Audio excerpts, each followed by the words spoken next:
Ahora que justamente hemos finalizado el pasaje de San Miguel Arcángel con un magnífico encuentro ceremonial con todos nuestros hermanos, tenemos que hacer una profunda reflexión y meditar acerca de las tres virtudes teologales del templario: la fe, la esperanza y el amor. Nuestros maestros constantemente nos están enseñando eh, cómo interactúan las almas de todos los grandes seres que sembraron mensajes iniciáticos. Y desde la cosmovisión occidental podemos hablar, por ejemplo, desde el profeta Elías, Juan el Bautista, el mismo Jesús, que va a ser portador del Cristo, María, Joaquín, Ana, el ángel Gabriel, Nicodemo, Isabel, etcétera, etcétera. Es interesante notar que la tradición nos enseña que para la concepción de cada uno de ellos, la divinidad, el gran padre y madre, realizó un milagro.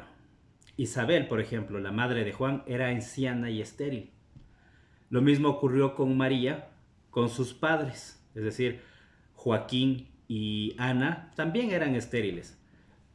En esa época los otros sacerdotes se burlaban de Joaquín, por ejemplo, incluso diciendo que esa esterilidad en su matrimonio se debía o podría ser el castigo de alguna falta grave cometida por él. De todas maneras, eso les hizo sufrir mucho e incluso por un tiempo tuvieron que separarse. Ahí es cuando entonces interviene Dios. Un ángel les direcciona y les otorgó el milagro a través de la gloria del Creador. Y Ana concibe a María, quien va a ser la madre del portador del Cristo. Es interesante cómo esta anécdota nos relata nuestra querida hermana Ana Catalina de Emmerich en las páginas 58 y 59 de su libro La vida de la Virgen María. Es muy interesante. Tiene una perspectiva iniciática más profunda, trasciende totalmente el mito y obviamente la tradición católica como tal.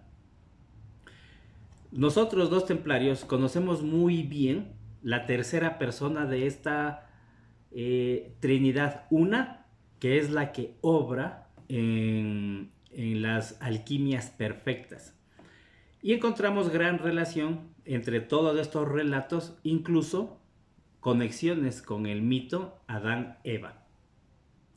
Esta tercera persona no es más que Nuestra Señora de los Universos, es decir, la diosa madre en todas sus formas. La diosa madre que va a tomar distintos nombres y denominativos y nominaciones a través de las generaciones en esta manifestación. Regresando al hecho interesante de estos fenómenos, encontramos que Juan el Bautista y Jesús ya se reconocen desde el vientre de sus respectivas madres. Nada es imposible para Dios y todo es posible para el hombre que acepta abrirse y dejarse investir por la gracia divina y sobre todo obedecer humildemente lo que Dios, por amor, quiere para él y que tendrá consecuencias inconmensurables para la humanidad también. El caso de María, por ejemplo, se abandonó totalmente a la voluntad divina. Ella, una vez encarnada, tuvo que aceptar conscientemente, con todo su corazón, la misión que había aceptado para el mundo de la encarnación. Ese es el famoso Fiat Lux, el Fiat Lux de María de Nazaret, que responde al Fiat Lux de María las aguas, la matriz, las aguas primordiales, la matriz del hombre universal, la matriz en la que el Espíritu Santo, a través del Verbo, engendra a los universos y a los mundos. En cuanto a Juan, creció y se fortaleció gracias al Espíritu que habitaba en él. Vivió en el desierto en la comunidad de los hermanos esenios, donde llegó a ser el archimaestre secreto y alquimista también, hasta el día en que tuvo que abandonarles y se retiró para presentarse ante Israel. De hecho, en el año 15 del gobierno de Tiberio César, dice la tradición que vino la palabra de Dios a Juan, hijo de Zacarías, en el desierto. Entonces Juan su magisterio comenzó a bautizar a orillas del Jordán. Proclamaba un cambio radical para el perdón de los pecados. Y cuando los sacerdotes y levitas se le acercaron a preguntarle, ¿quién eres tú?, él les respondió, yo soy el que clama en el desierto. Enderezad el camino del Señor, como dijo el profeta Elías. Yo os bautizo en el agua, pero el que viene detrás de mí es más poderoso que yo, y sería demasiado honor para mí quitarle las sandalias. Él os bautizará con el Espíritu Santo y el fuego. Muy interesante la connotación, el sentido iniciático y profundo esotérico de las palabras de Juan.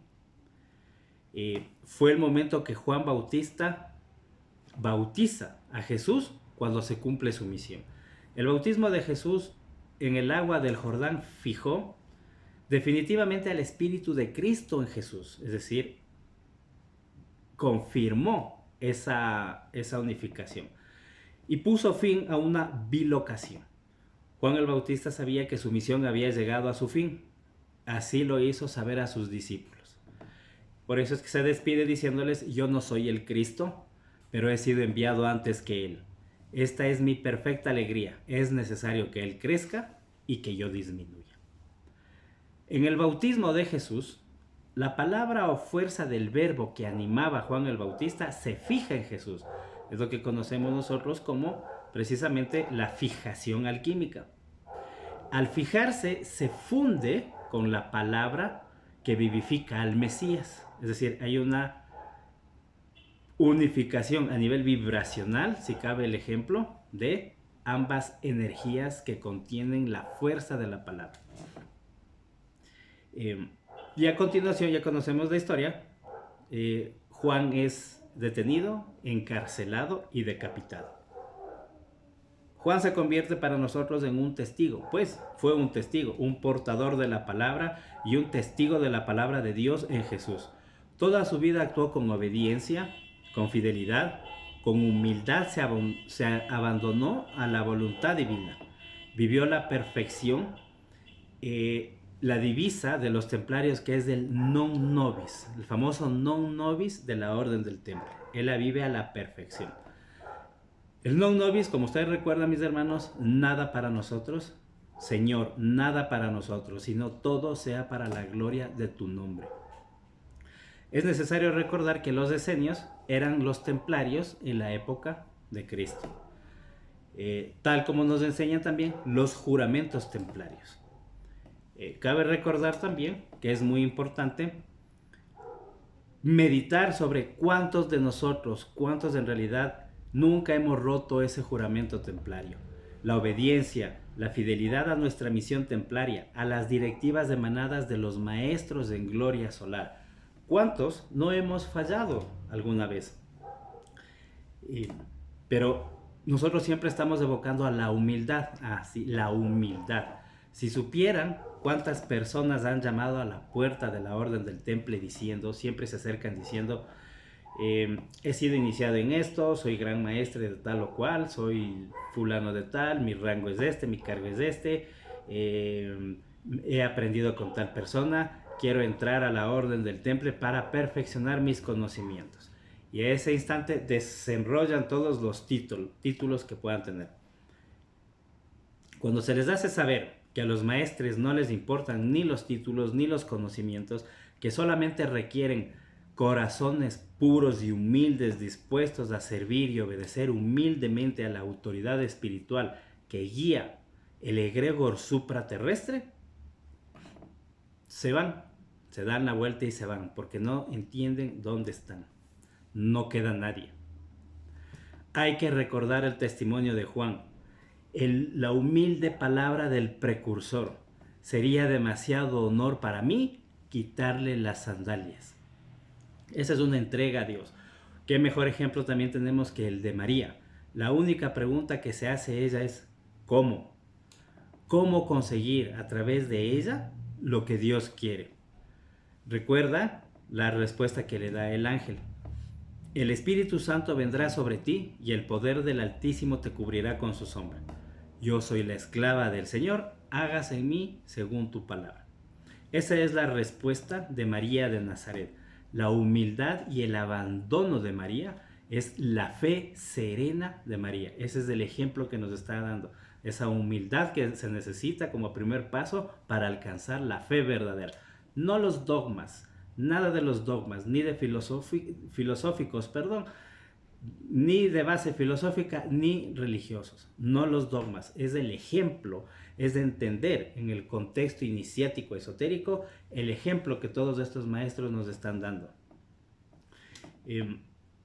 No preguntarnos nada, no tenemos que preguntarnos nada. Nosotros cuando estamos avanzando en el camino o cuando recibimos directrices de los guías superiores, no preguntamos nada, nos abandonamos a la voluntad del cielo y aceptamos lo que ha sido decidido para nosotros, para cada uno de nosotros, a título personal, para el conglomerado, para la orden, para la fraternidad y para todos los que se unen. Entonces se demuestra ahí que yo tengo total confianza en el espíritu del maestro que guía, que nos guía o que me guía a título personal y que nosotros también por magisterio templario nos entregamos a las directrices del maestro desconocido, que también es el que nos asiste, el que nos da fuerzas en este duro trajín del sendero iniciático y el que nos impulsa a continuar con la misión a pesar de todo. Entonces, reconocemos que no estamos abandonados, al contrario, debemos abandonarnos a la voluntad de Dios. Somos caballeros, soldados del Cristo, trabajadores del silencio. Las hermanas amazonas blancas, hijas de Nuestra Señora. Y así como Juan y así como María, debemos ser humildes servidores de los planes de Dios para la humanidad. Juan el Bautista ya lleva 20 siglos mostrándonos cómo comportarnos. Desde las orillas del Jordán exige un cambio radical en nuestras vidas. Es lo que nos piden año tras año nuestros maestros en gloria solar. Caminar en ese sendero de perfeccionamiento con nuestros errores humanos, convertirnos en esa matriz que es ese crisol, es llegar a conformar esa asamblea de sabios irradiando amor, capaces de acoger al maestro desconocido en el día de su manifestación. Eso es lo que nos piden. Debemos trabajar individualmente en nuestro interior, sobre nosotros mismos y colectivamente entre nosotros para crear esta asamblea de almas nobles capaces de acoger, rodear y proteger al maestro, al paráclito, el día de su manifestación. Obviamente nadie y nosotros no sabemos ni el día ni la hora. Su manifestación de parte de él, como esté planificada ya en la encarnación del maestro desconocido, la fuerza con la que llegue va a depender en parte, en una muy pequeña parte, de todos los templarios en el trabajo que estamos haciendo esotérico. Los templarios lo saben, qué es lo que tenemos que hacer con la Madre Tierra. Y debemos convertirnos también en ejemplos, en testigos de aquel que ha de venir, de aquel que se ha anunciado ya, de aquel que viene a imagen y semejanza del Cristo. Debemos convertirnos en testigos que irradian obediencia, fidelidad, humildad, abandono a la voluntad divina y sobre todo un amor fraterno incondicional, que es el único signo tangible de nuestras enseñanzas y progreso espiritual. Esto es lo que el Maestro desconocido desea para nosotros en los tiempos venideros. Mis queridos hermanos, un fuerte y triple abrazo templario.